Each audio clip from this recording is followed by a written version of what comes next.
मिलत टाइम्स में खुश आमदीद। तुर्की ने अमेरिका को आईना दिखाने और तुर्की बतुर्की उसकी बातों का जवाब देने के बाद रूस से मुआहदा कर लिया है और शिमाली शाम में कुर्दों के ख़िलाफ़ जारी चश्मे अमन ऑपरेशन में उसे रूस की मुकम्मल हिमायत मिल गई है। मिलत टाइम्स में शाये होने वाली तफसीलात के मुताबिक तुर्की और रूस के दरमियान इत्तेफाक हो गया है कि मुश्तरका तौर पर तुर्क सरहद के करीब शिमाली शाम के कुछ हिस्से का कंट्रोल संभालेंगे। कुर्द फोर्सेस जंगबंदी मुआहदे के तहत इस इलाके से निकल रहे हैं।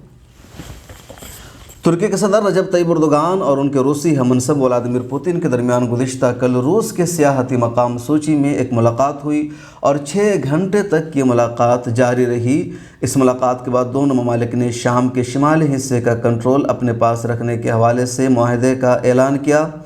मुआहदे के तहत उस इलाके में सीज़ फायर में 1 दिन की तोसी पर भी इत्तेफाक किया गया ताकि तुर्क सरहद के करीबी इलाकों से कुर्द मलेशिया के जंगजू निकल सकें। ये मोहलत और जंगबंदी मंगल 22 अक्टूबर की शब ही ख़त्म हो रही थी, ताहम उससे चंद घंटे कबल ही इसमें तोसी पर इत्तेफाक हो गया। गुज़िश्ता हफ्ता अमेरिका की कोशिशों से तुर्क और कुर्द मलेशिया YPG के दरमियान जंगबंदी मुआहदा हुआ था, जिसके तहत कुर्द मलेशिया को शिमाली शाम के उन इलाकों से निकलने के लिए 5 दिनों की मोहलत दी गई थी।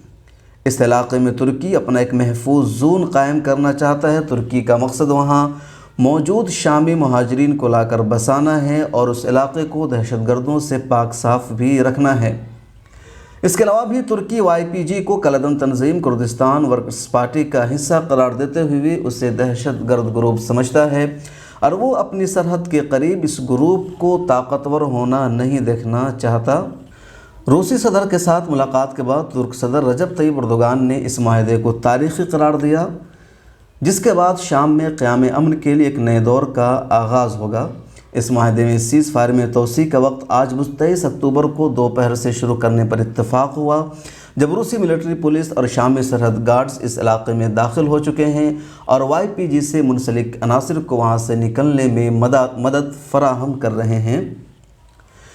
इसके बाद तुर्की और रूसी फोर्सेस मुश्तरका तौर पर इस इलाके में गश्त शुरू कर देंगी। तुर्क सदर रजब तैयब एर्दोगान के मुताबिक 23 अक्टूबर के दोपहर के बाद से 150 घंटों के अंदर YPG के दहशतगर्द और उनके हथियारों को 32 किलोमीटर के फासले से बाहर कर दिया जाएगा।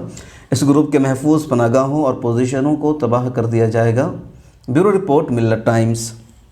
मिलत टाइम्स की वीडियोस देखने के लिए यहाँ क्लिक करके सब्सक्राइब करें और हाँ, बेल आइकन जरूर दबाएं। अगर फेसबुक पर देख रहे हैं तो पेज लाइक करें।